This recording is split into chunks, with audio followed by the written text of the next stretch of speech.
谢谢大家，很欢迎你们来参加这个群众大会。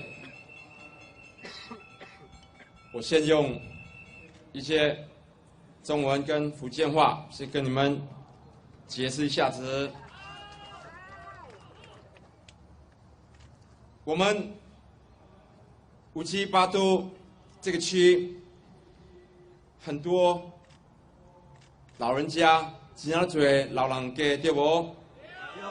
我伫巴沙岛伫大摆154碰到很多那个阿伯甲阿姆，伊阿姆为这真啊可爱，他们很欢迎我们去，每次会跟我们握手，跟我们聊天一下子。然后那天就有一个记者，他问我说：“哎。” 你感觉怎么样啊？你是那个 Untitled Killer， 你感觉怎么样？哇，我靠！你们搞错啊！我 Untitled Killer， 我现在自己也是安哥了嘞。我不是 Untitled Killer 啦，我现在是阿姆 Killer。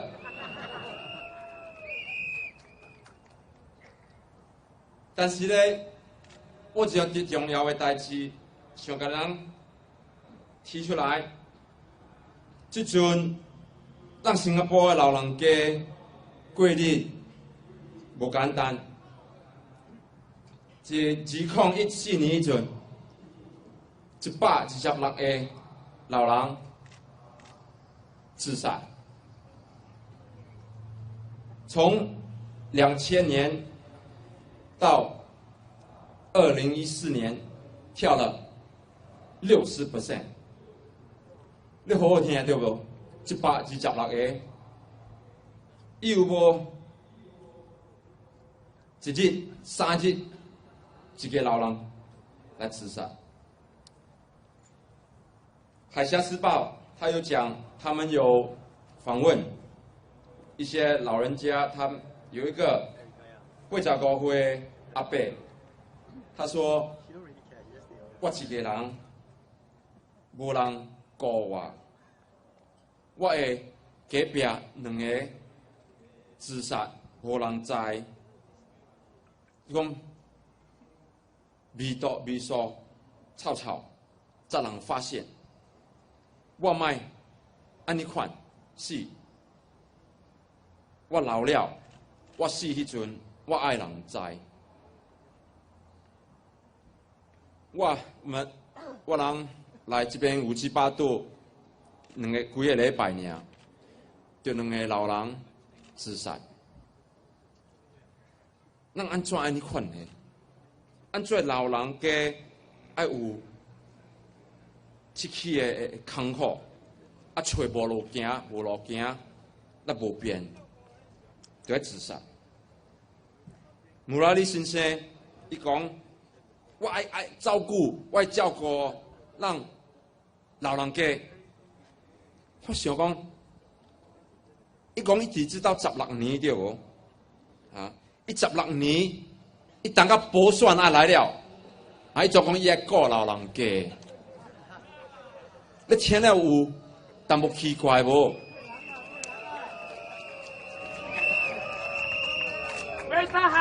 伊16年阵，安怎无做什么物件咧？互咱老人家管你艰苦咧？ 讲你受苦咧，爱自杀咧。我甲你讲，伊无办法做什么物件诶，因为咧，毋是伊做部长，伊无做部长，无做政府。你想看 ，PAB 对咱老人家，我有阿毛话啊，我有这个有群众大会。 我有来讲了，咱古早讲咱老人家讲，伊电梯无无大楼有停的对无？伊讲甲政府讲，我人爬楼梯啦，脚疼，你会使讲，咱的电梯，甲咱起会使大楼停的无 ？PAB 讲什么咧？你投我票，我才做好了。 这期的政府，这期的话，伊会讲，这个行动党政府，你莫听人讲遐多，伊人真诶是无咱老人家的心。但是咱也是讲，咱的国会无较侪反对党，无民主党，伊的政府袂听人的话，袂听咱人民的话。若是咱的国会有较侪人反对党，政府的态度会变的。我如果当选，当578度的国会议员，我一定会进入国会，替你们斗争，替我们老人家出声发言，跟阿伯阿姆，跟他们讲，说他们年轻的时候辛辛苦苦工作赚钱，到我们今天，我们的国家这么成功，有今天，让那个政府，让这个行动党来说，哇，我们多好，我们的经济弄得这么好。但是呢，他现在这个老的时候呢，他们像 tissue paper， 用完了就把它丢一边，为啥要你看呢？我们的态度，对老人家的态度要改变。我要跟我们老人家也是讲，说政府有责任，政府有责任，他们给你们比较享受的时候，不是送你礼物的，是他们应该给你的。我也是要跟老人家，我一直听说，哎呀，新加坡的老人家他们比较支持行动党。行动党这么欺负你们，他们就每次就想说，哎呀，无变呐，我有囝有给我淡薄钱，一个月200-300块，有够用，淡薄坎坷的，有鸡食鸡，无鸡食咸，一日去楼骹夹一盘饭，叫淡薄菜，叫一淡薄肉，食安尼款刷刷去。我是要甲你讲。咱唔爱直直爱靠你人的囝，你的囝有家己的囝顾，你的孙爱顾。如果有一天他们被裁员的时候，那怎么办呢？所以我要跟你们讲，我们578度的老人家讲，说不要继续那样再一直支持行动党偷他们的票。你们要知道，说你们要支持。这次有机会投我们行动党的票，让我进入国会来替你们出声，替你们发言。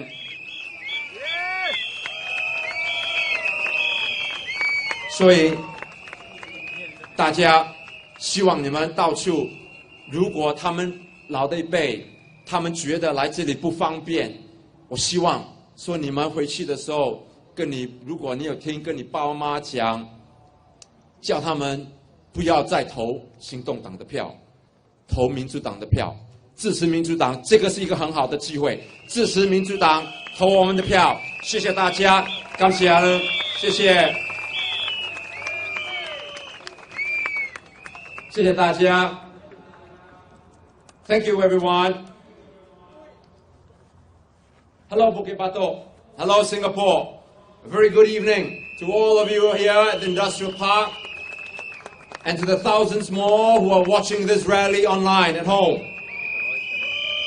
We're into the 7th day of the by-election and more than a month since we started the campaign to spread the message of building a better town here in Bukit Batok. The schedule has been punishing, but we're feeling very excited and upbeat as we head into this last stretch of the campaign. Tonight, I want to elaborate a little more about our program, Hearts for Bukit Batok, which I talked about at the last rally, and which I believe will greatly benefit the residents of the town. Now, Bukit Batok is a mature estate. with a large segment of the population made up of the elderly. Nowadays, however, the elderly in Singapore are going through a very tough time. There has been a steady increase in the number of older people committing suicide. In the year 2000, 79 seniors committed suicide.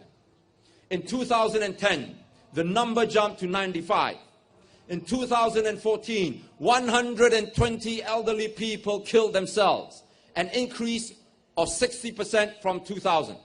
In other words, one elderly person commits suicide in every 3 days in Singapore. Last month, the Straits Times reported that the elderly are increasingly afraid of dying alone, with nobody knowing. An 85-year-old man said, "I am alone. There is no one to take care of me. 2 of my neighbors died, and people found out only because of the smell. I don't want to die alone. I don't want the same thing to happen to me. I'm in my old age already, and when I die, I want someone to know." Now, social workers say this problem will only get worse. Many of these problems are created by PAP policies. For example, some elderly people are forced to downgrade their flats so that they can get some income. The problem is that when they do, they often have to uproot from their community which they may have lived for decades and move to an entirely new neighborhood. They could be displaced from their families and friends, and for the elderly, this is very traumatic. Does this government really understand the plight of our elderly? There have been 2 elderly suicides since just in the few weeks since our campaign started here in Bukit Batok. These have not been reported. I don't think so. We found these out as we were walking the ground. Why does it have to be this way? Why do our elderly have to live such kinds of misery and die, or worse, kill themselves in loneliness and fear? Mr. Murali says he wants to focus on the poor and the elderly. Hang on a minute. If Mr. Murali says he's been here for 16 years, then why? Why is he expressing concern about the elderly poor only in the last 6 weeks when the by-election was called?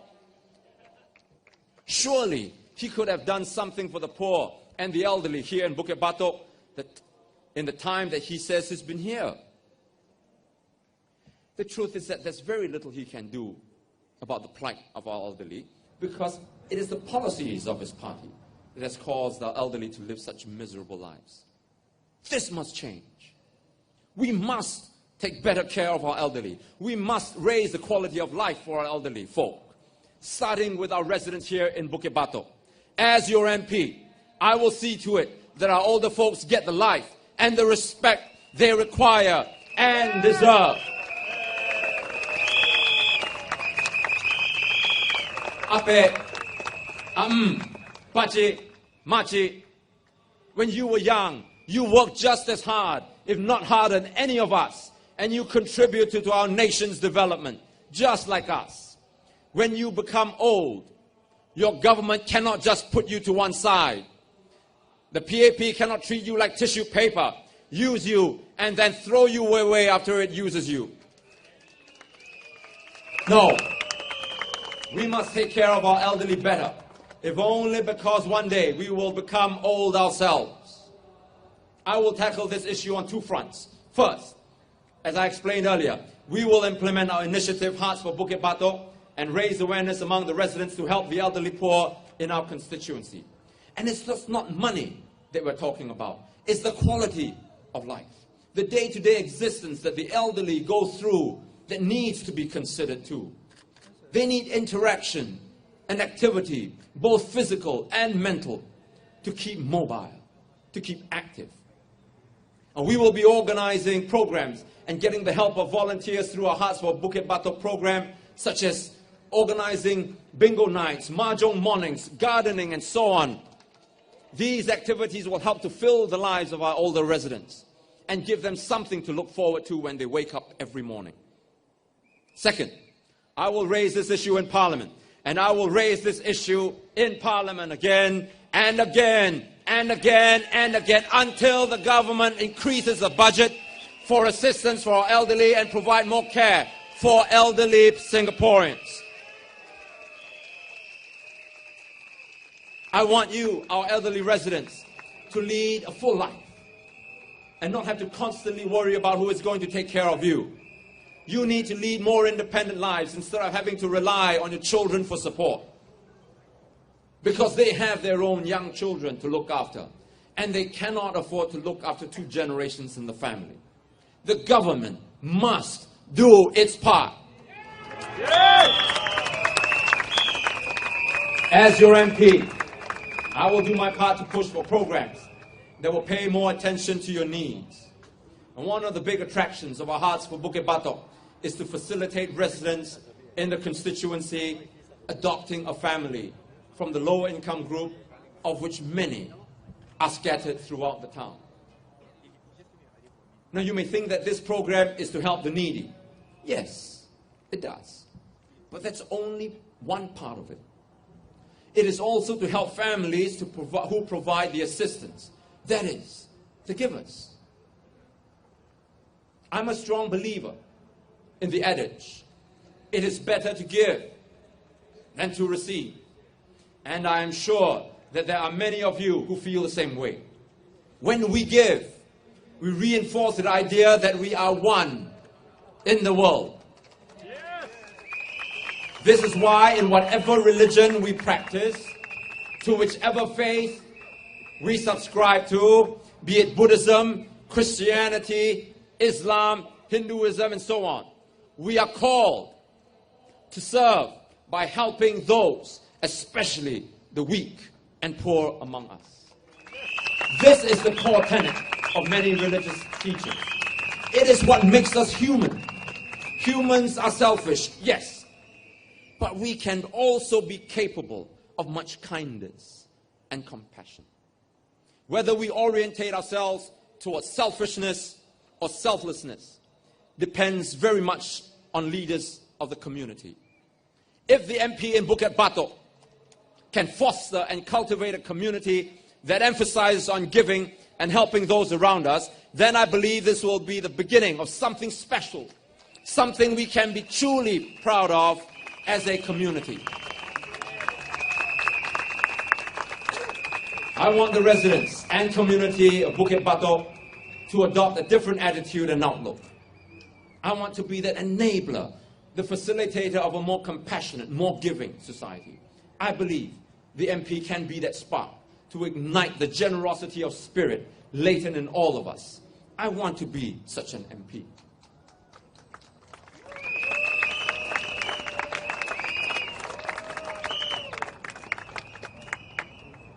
Another initiative that we have proposed in our social program is called the Dollars and Cents Project.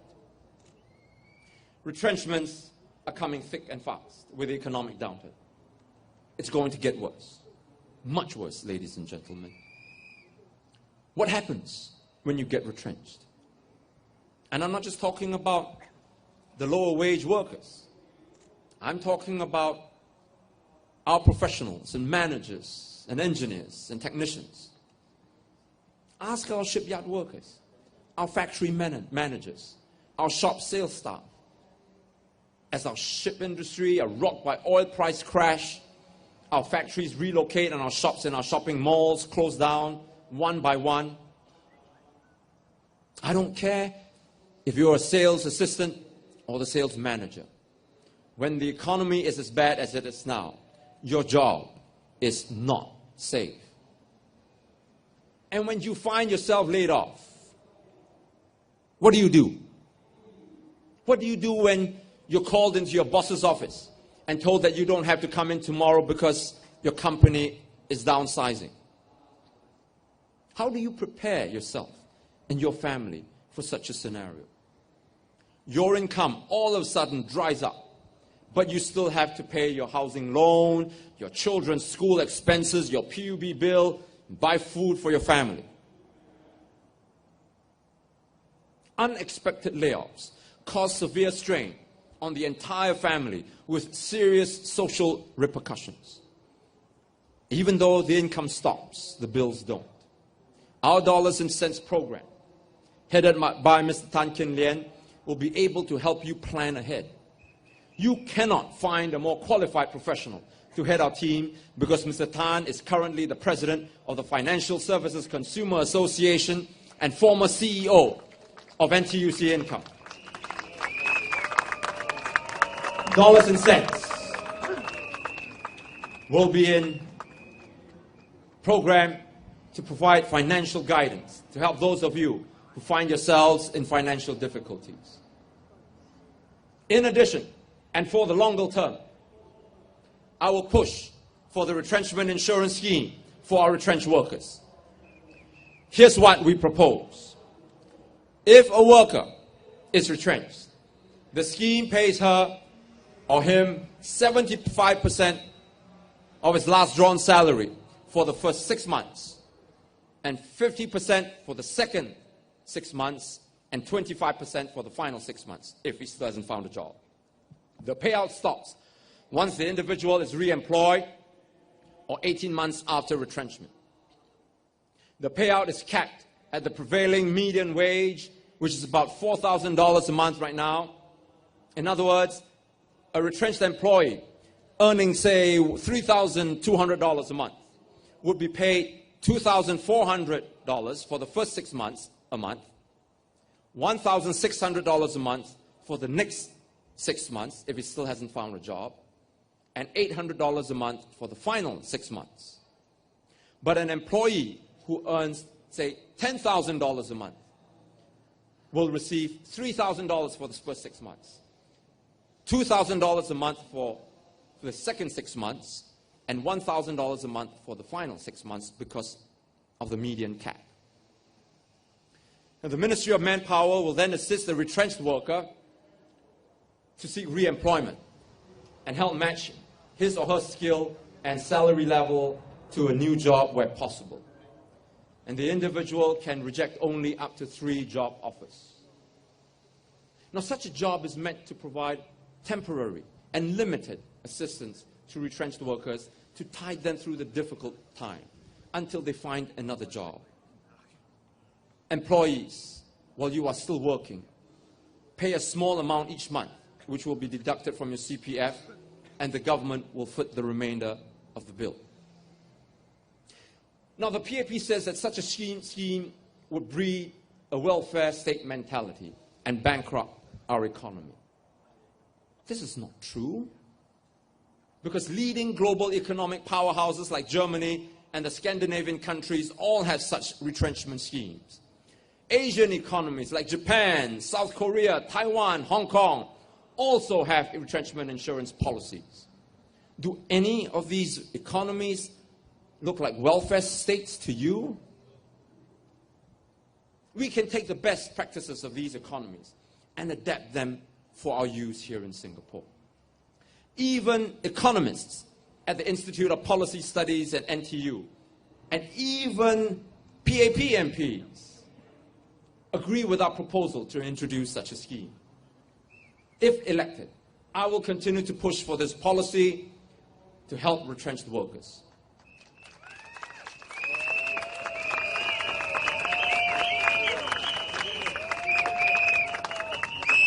Mr. Murali says, but he prefers to focus on helping you find re-employment. Yes, I know. I want to do that too. But unfortunately, he's not the trade minister, or he's not the minister for manpower. In fact, it is his party that is not creating jobs for Singaporeans. In all of last year, the government created only 100 jobs. Yes, you heard it right. 100 jobs for citizens and permanent residents. That means 1 job per constituency. Voters of Bukit Batok, only 1 job was created per constituency. How many of you here in Bukit Batok think you're going to fight for that one job if and when you're retrenched. And Mr. Lee Hsien Loong then in his May Day rally on Sunday said that the PAP system is better. He said, and I quote, "So why not take advantage of the schemes paid for by the government to get yourself employed instead of staying unemployed?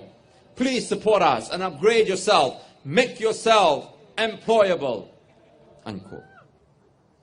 Yes. And then we all live happily ever after. The end. Please upgrade yourself and make yourself employable.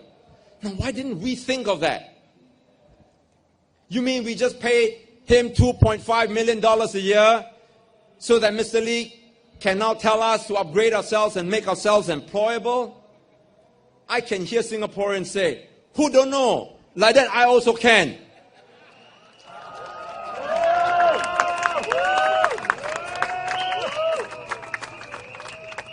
If you create only 100 jobs a year and thousands are retrenched, then no matter how you upgrade yourselves, what are the chances of you finding re-employment?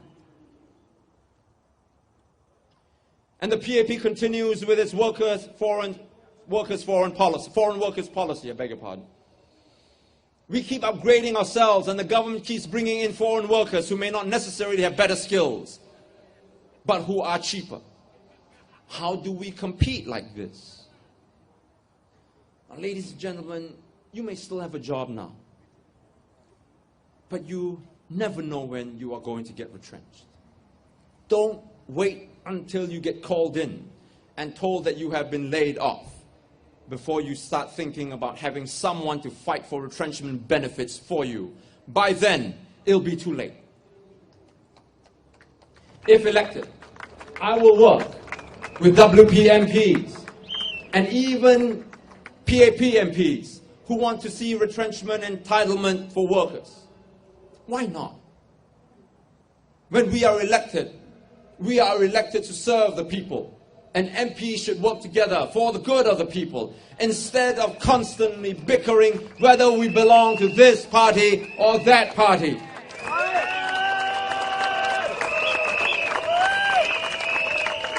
I will propose a retrenchment insurance scheme bill, and I will work with fellow MPs to try to pass the bill. My friends, what I have just told you is something that you must listen carefully, because this affects you if you are studying now and entering the job market soon, or if you're working at the moment, or if you are parents with children who are about to graduate. I ask you all to listen carefully, because this will affect your children's lives too. If you vote for the wrong person, for the wrong reason, and he goes into Parliament and he will not speak up for you on this issue, your future is in a lot of trouble. This is a by-election, and it's the perfect opportunity to send me into Parliament to speak up for you and your children or your grandchildren on this issue.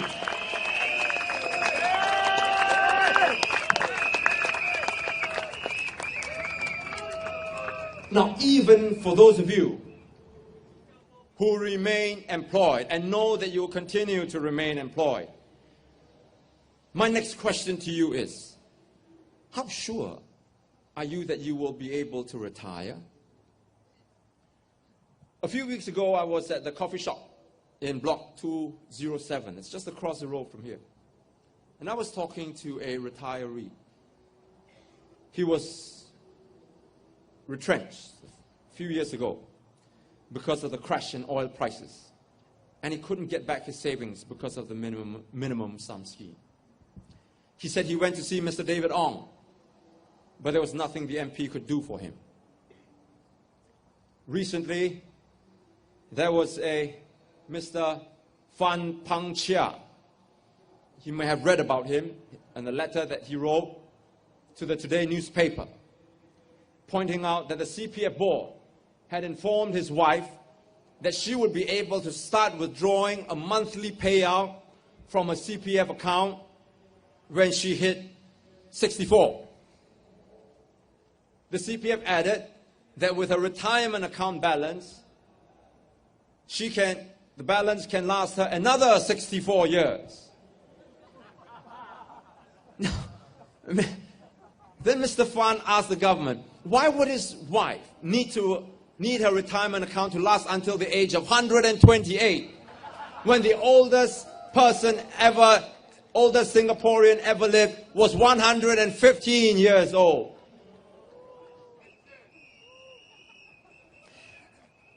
This is the kind of unthinking government, unthinking policy that we have.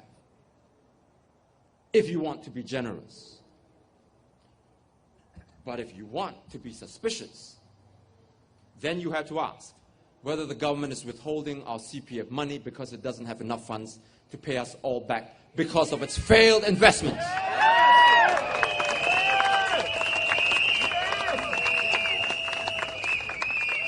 A few weeks ago, the Hong Kong and Shanghai Bank released a study which said that the cost of living makes Singapore one of the toughest countries to retire in.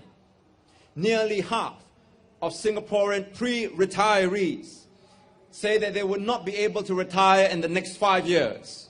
The global average is only 38%. Singapore is 50%. 30% say that they will never be able to retire fully. 30%, compared with 18% globally. Now, respondents said that the problem is the lack of savings or the burden of having dependents to look after. Now, the head of HSBC said that the financial realities make retirement impossible for Singaporeans. And yet, because of the CPF scheme, we are the biggest savers in the world in terms of our retirement. How is it that despite this, we still don't have enough to retire on? What went wrong? I'll tell you what went wrong. The government has driven us to use our CPF money to buy our HDB flats. It then jacks up HDB prices so that we have to use more and more of our CPF to buy our homes. Now, what once belonged to you in your CPF account has now gone to the government. The government then takes these funds and goes around the world to invest them. Now, with hundreds of billions of dollars at its disposal, the world will roll out the red carpet. But remember, this is not the government's money. It's your money. Now, this has left Singaporeans with little disposable income for retirement, as I said. And the little that we have left, after paying off our flats, the government now wants to retain it under the minimum sum scheme, and tells us that it will then return it to us in bits and pieces.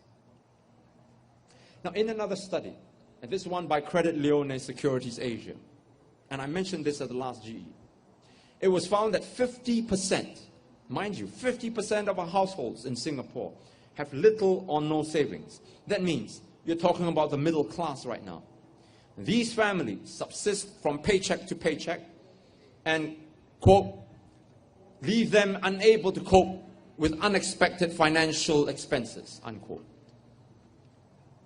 If a mishap should befall you, you and your family are but one major medical bill away from financial ruin. Accidents, as you know, can happen anytime to anyone. Very few people have asked necessary questions about our CPF and our reserves, but there is one expert who studies what sovereign wealth funds do. His name is Chris Balding, Professor Chris Balding from Peking University. Singapore sovereign wealth funds are GIC and Temasek. GIC is chaired by PM Lee Hsien Loong and Temasek is run by his wife, Madam Ho Ching. Professor Balding has pointed out 3 problem areas with our sovereign wealth funds, in particular Temasek Holdings. The first is that Temasek Holdings says that its average annual return is 16% for 40 years. The problem is that Singapore's global stock returns average only 8% or less during this period. How does Temasek make such a claim? Second, Singapore has become one of the most indebted countries in the world. This is despite the government telling us that it runs large surpluses on a regular basis. Professor Balding examined the publicly available data and concludes that there is about $800 billion that is unaccounted for from historical surpluses and financing operations when the claimed interest is factored in. Third, Professor Balding says that the returns claimed by Temasek and GIC cannot be reconciled. I know that it's hard to follow all these financial terms and figures, and frankly, you don't have to. I don't understand much of it either. But what you do need to understand is that it is enormously important that we know what is happening to our reserves, because a large part of this is our CPF funds. If anything happens to these reserves, I don't care how rich or how poor you are, whether you live in the Jade or the Dew or in Block 210A, you and I and the whole of our economy and our country is going to go down the drain. As it is, we don't know what is going on with our CPF reserves. But we do know one thing. The government continues to not want to return us back our savings by raising the minimum sum, which the government will retain even after we retire. And then it keeps raising our retirement age from 62 to 65, and soon it'll be 67. The CPF withdrawal age will keep going up too. Do we even know what is happening to our reserves? Has the government incurred huge losses in failed investments and cannot pay us back? And then come up with a scheme to retain our money? Remember, the CPF money is our money, as I said. The PAP is not doing us a favor by giving it back to us. We are entitled to get back our savings. Get me into Parliament to find out what is going on with our reserves. I will call for the accounts to be made public and for a team of experts to comb through the numbers to see why there is all this uncertainty in the claims made by the GIC and Temasek Holdings. We cannot remain so uninformed about the state of our reserves. The PAP is already the government. Now is the time to put in Parliament someone who will ask the tough questions, the right questions on your behalf.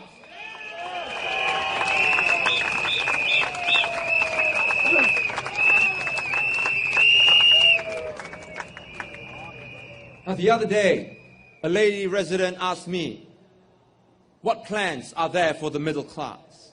We have made plans for the poor and the elderly, but nothing for the sandwich class. My response to her is that the best proposal I can give her is to fight for her retrenchment benefits if she gets retrenched, and to free up her CPF savings for her retirement. Now ask yourself this one important question. Do you think Mr. Murali, if he is elected, is going to Parliament and question his party bosses these questions about the GIC and Temasek, and to fight to have your CPF savings returned to you and for retrenchment benefits for you? Now, dear voters of Bukit Batok, these are serious matters that affect not just you but your children as well. You make the wrong choice and elect the wrong person. And when things start to happen, you will find that you won't have anyone to speak up for you in Parliament. While you have this opportunity, make the right choice. Now, the PAP tells you that I have a bad character, and you shouldn't vote for me. And that's all they've been saying for these past several days. One by one, the ministers have popped up to take shots at me. Every single one of them attacking me very personally and very viciously. But I don't care. Unlike the PAP, I want to appeal to the good sense and good hearts of you, the Bukit Batok voters.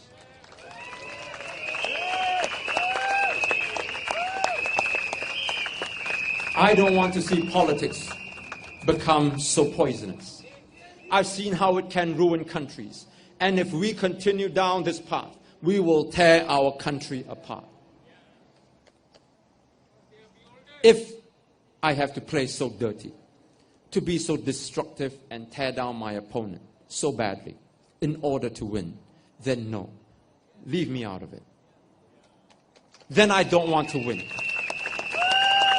As I said before, if I win, I want to win with honor. If I lose, I want to lose with grace. On Saturday, no matter who wins, I want to wish all the residents in Bukit Batok the very best. You deserve nothing less. If you choose Mr. Murali as your MP, I will respect your wishes. And I will continue to serve you in whatever way I can. I'll give you an example of what we mean by having the Bukit Batok's residents at heart. And on this, I want to address Mr. Murali directly. For example, Mr. Murali, you just announced that you want to start a student mentorship program for Bukit Batok. Even though it sounds suspiciously similar to our Pathfinder program, I welcome it. If I don't get elected and you do, then I look forward to you implementing this program. Because at the end of the day, my foremost concern is that the youth in Bukit Batok get the kind of attention they need.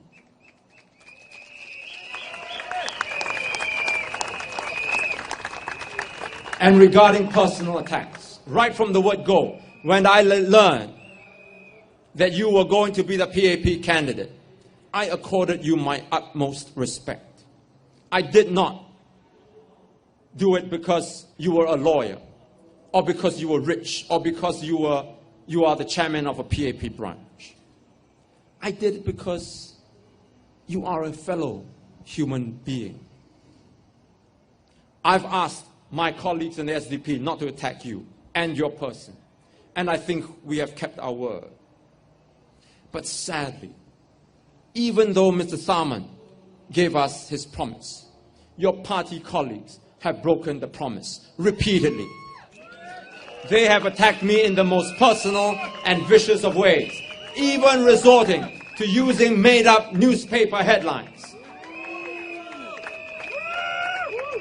Now, even though I may not agree with you and your political views, I've asked and ensured that our campaign does not attack you personally. I ask that you do the same with your campaign and ask Lee Hsien Loong, Goh Chok Tong, Halimah Yacob, Tan Chuan Jin, Grace Fu, and others to stop engaging in such dirty politics.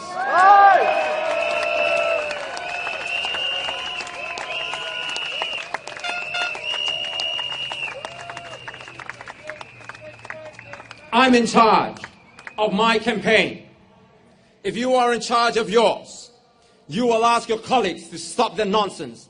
And just as I've made sure that the SDP's campaign remains clean and focused on what Bukit Batok residents care about, please ensure that yours does the same.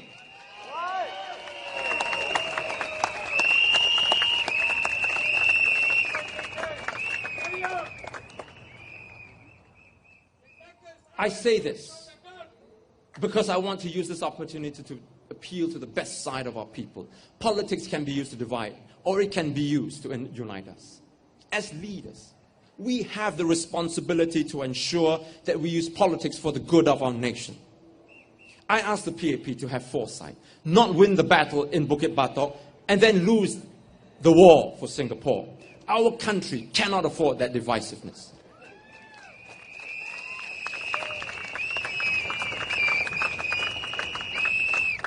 I have only seen you, my friends in Bukit Batok, as my friend, my fellow citizen, whom I want to help and speak up for. If you support me, it is because I am someone who has earned your support. Someone who has worked for 25 years to earn your trust. Not someone who can buy your vote, not someone who can give you more and more of what you want, and certainly not someone who feels entitled to be your MP. In the past weeks, I have met many of you. I have chatted with you. I have laughed with you. And I've even sung Cipaban with you.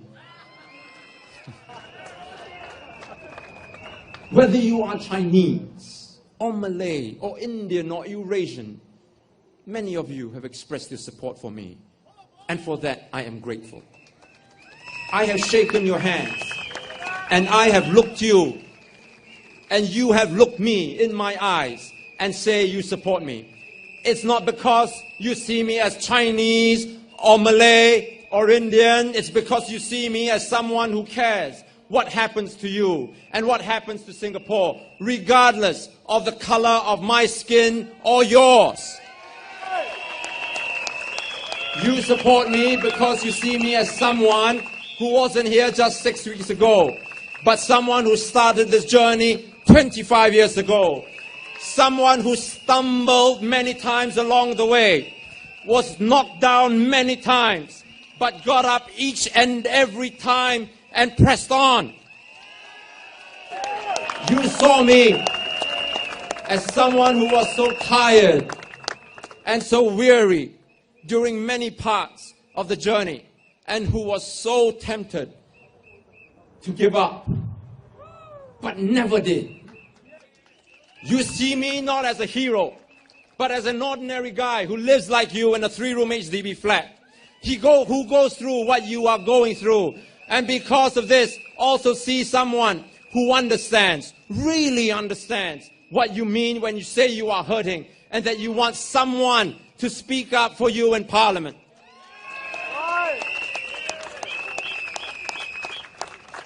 The PAP continues to attack my character. They've called me all sorts of names. Chee, liar, gangster, traitor, psychopath. They've sacked me, jailed me, sued me, and made me a bankrupt.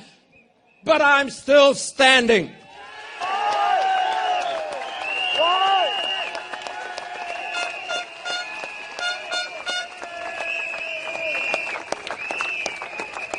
The taunts, the insults, the punishments, the attacks have been unrelenting.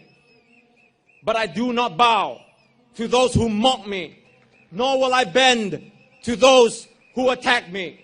I will not kneel before them, because one cannot stand up for one's principles, for one's beliefs, for one's people on bended knees.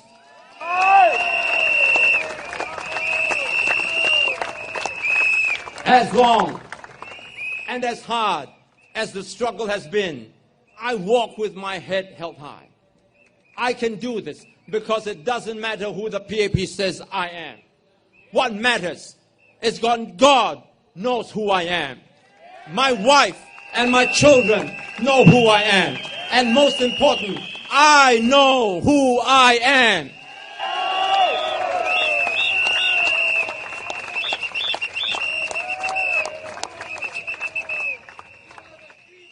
And because that which does not kill you makes you stronger, I have grown stronger with every attack.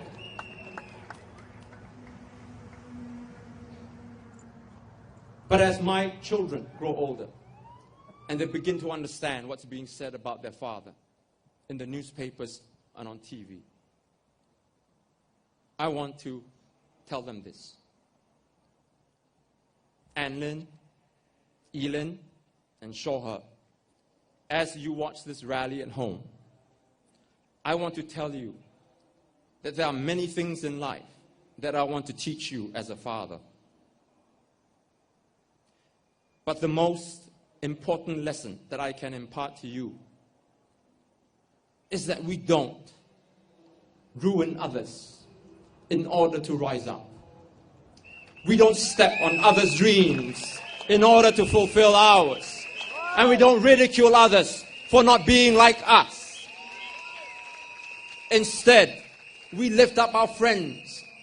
We extend a hand to strangers, and we forgive our enemies. We do what is good so that others may see the goodness in our hearts and want for themselves what they see in us. That is character. And I want you never to forget this lesson. Right. My friends, don't vote for Mr. Murale because you believe what his colleagues say about me. Or don't vote for me because I'm Chinese. Vote for me because you have met me, because you have talked to me. Vote for me because you know who I am, because you are proud of me. And I want you to be proud of your MP, to say with pride that I am from Bukit, Batok, and my Chee Juan is my MP. Not because I'm smarter, not because I'm richer, not because I'm more powerful, but because you know that you have a friend, someone who cares about what happens to you, and someone you know who stands by you and struggles with you and wakes up every day to fight for you. Thank you. Good night, my friends.